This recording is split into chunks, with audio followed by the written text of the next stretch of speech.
मधुबन वाले, दुनिया की आफतों से करके कृपा बचा ले, करके कृपा बचा ले।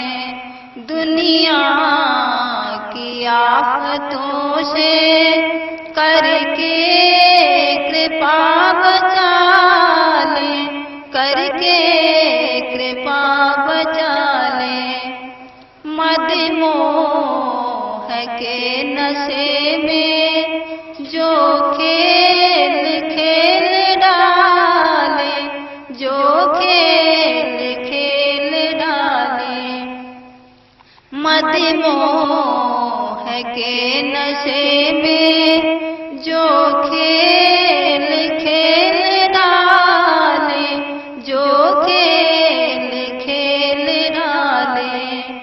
आया शरण में तेरे गुरुदेव मथुरा वाले, गुरुदेव मधुबन वाले।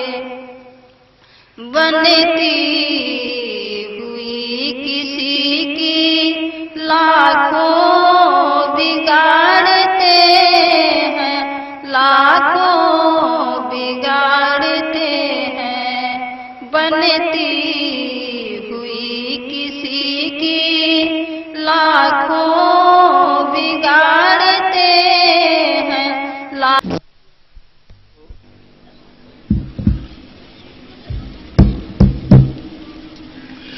अभी 7 बजे का टाइम है। एक प्रार्थना और करता हूं। दोनों आंखों के दरवाजे पर ये सूरज जीवात्मा रू बैठी है। यहां तो किसी को मालूम नहीं कि हमारे सबके पास दरवाजा है।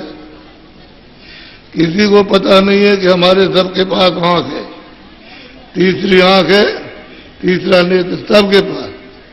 कोई छोटा हो, कोई बड़ा हो, कोई अमीर हो, कोई गरीब हो, किसी जात का इससे क्या मतलब, सबके पास तीसरी आंख। और किसी को ये नहीं मालूम है कि सबके पास कान है।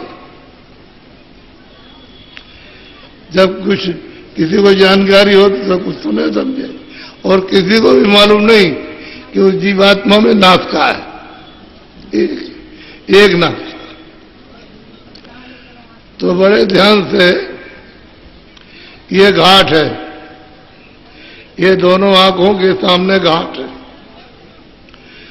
खोजरी पिया को निज घाटों में,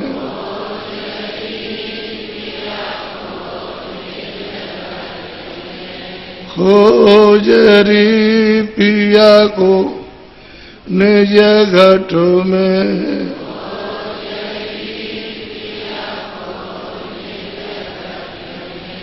जो तुम्हें पिया से मिलना चाहो,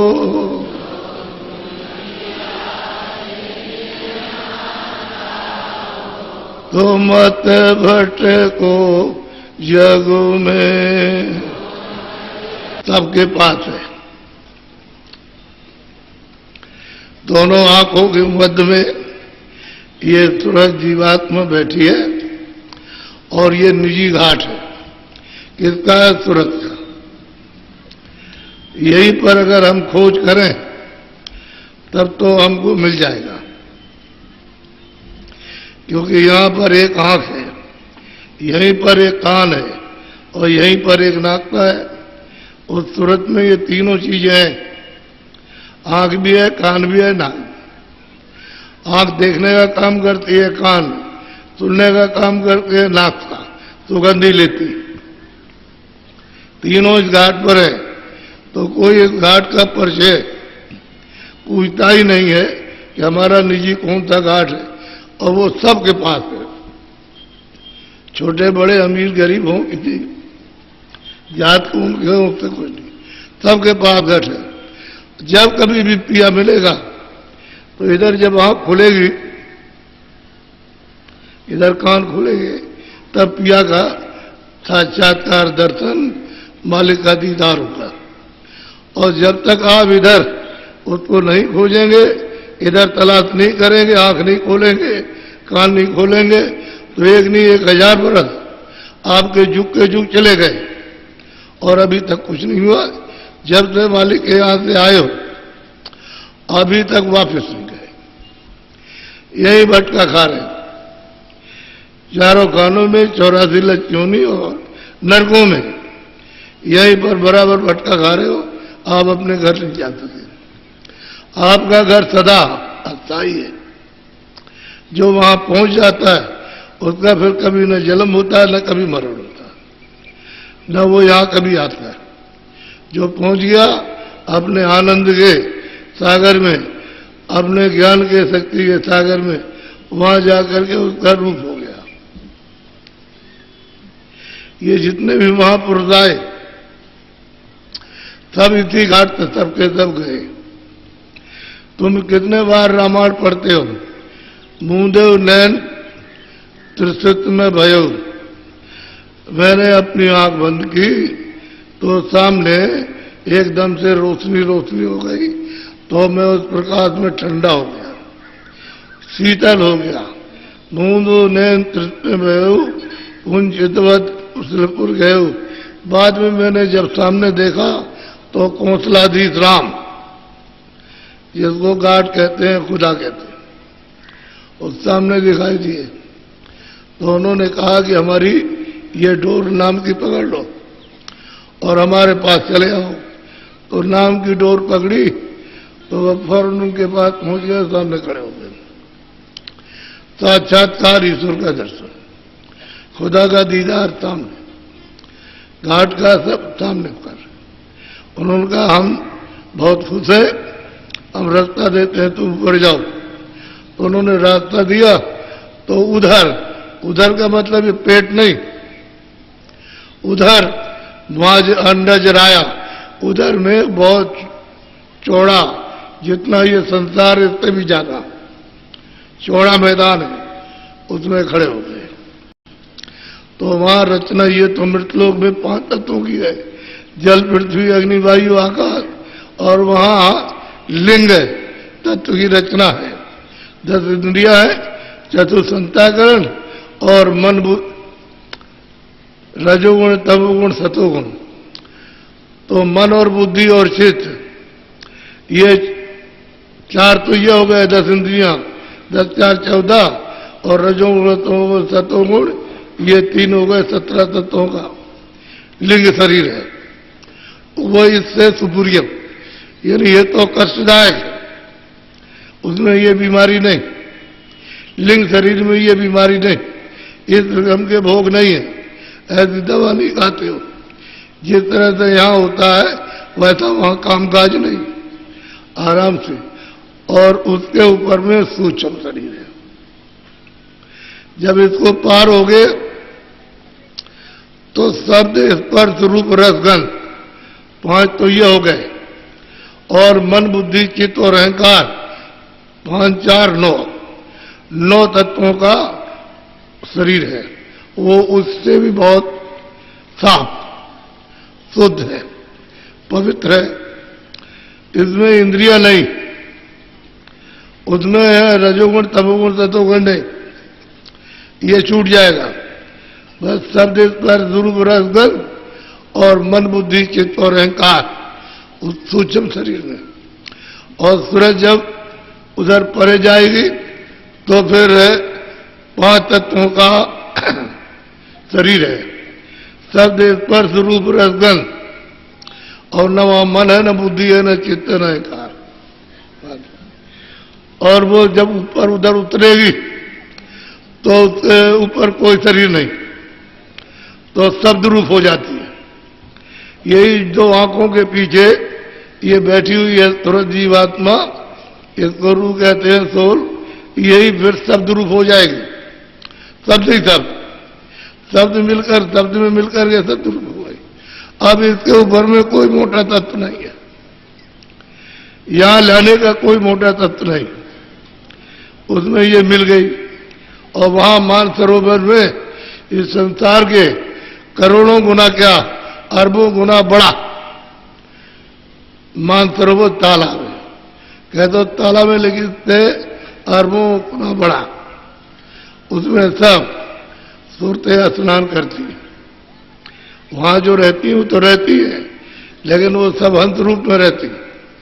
जब स्नान किया तो इसी सूरत का जो दोनों आंखों के पीछे बैठी, इसी सूरत का, इसी जीवात्मा का, इसी रूह का 12-12 ईश्वर से यानी खुदा से ज्यादा प्रकाश हो जाता है, 12 गुना ज्यादा रोशनी, 12 गुना ज्यादा लाइट इस सूरत की हो जाती है जो यहां आज बैठी है। ये तत्वों में लाकर कमजोर कर दी गई और प्रकाश इसका बढ़ गया, प्रकाश बढ़ गया इसका, और फिर बिल्कुल एकदम छोटी हो गई। जब दोनों आंखों के पीछे बैठी तो और भी छोटी, क्योंकि इस पर पाप पुण्य की गंदगी लग गई, तो बिल्कुल एकदम से आलोप हो गई गंदगी में। अब ये नहीं पता है कि हम क्या है, मुझे नहीं मालूम। तो इसका पता महापुरुषों ने सब लगाया और महापुरुषों ने देखा, तब उनसे कहा कि भाई तुम तो दरवाजे पे बैठे हो और तुम ये सब कहा क्या करते हो।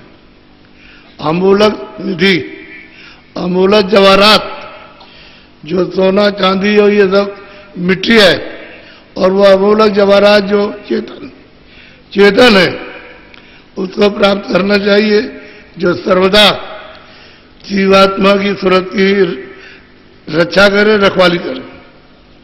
तो अपने को पता ही नहीं, इसमें लगे हुए, काम में, क्रोध में, लोभ में, मोह में, आशा में, तृष्णा में, इसमें काम, लोभ, अहंकार, इसमें फंसे पड़े हो।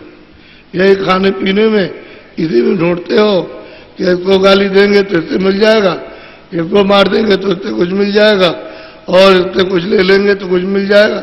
यही सब आनंद की खुराक फिराक। लेकिन यहाँ कुछ भी खुराक लो और कुछ भी मतलब ये उपाय करो, यहां है ही नहीं। बहुत आपने आंखों से देखा, लेकिन फिर भी तमन्ना होती है और मिले देखने को। यहां तो अच्छा नहीं है, लेकिन और जगह अच्छा होगा। सुनने को आप बहुत गाने बजाने आपने सुने, लेकिन उसमें कुछ है नहीं, तो आपकी इच्छा होती और बहुत तरह के आपने यानी व्यंजनों के स्वाद लिए, लेकिन अभी तक यही कामना है कि और जगह कहीं है। हर तरह की आपकी वासना चारों तरफ दौड़ रही है, वहां मिल जाएगा वहां, लेकिन कहीं भी दौड़ोगे यह लहर है, वो आनंद नहीं है। आनंद जब मिलेगा अपने निजी घाट पर दोनों आंखों के पीछे आकर यहां बैठोगे और यहां से शुरू करोगे, तब मिल जाएगा। वो भी आपके साथ कोई जानकार चाहिए, जो जानने वाला, ऊपर जाने आने वाला, वो तो ले जाएगा, और जो जानता नहीं हो कुछ नहीं करेगा। तो आपको तो बगैर मांगे और बगैर इच्छा जगे हुए, और आपको तो मतलब घेर घार कर, और ये जबरदस्ती दिया जा रहा कि तुम अपनी चीज ले लो, अपना धन ले लो। यानी आपकी इच्छा नहीं थी, ये नहीं जानते थे कि हम क्या चीज हमको मिलेगी, कुछ नहीं, और तुम कुछ लेने भी नहीं आए थे। ऐसे आए सुनकर के क्या कि हमारे कष्ट दूर हो जाएंगे, तकलीफ दूर हो जाएगी, बाबा जी के पास जाएंगे, कुछ आशीर्वाद, कुछ दुआ मिल जाएगा।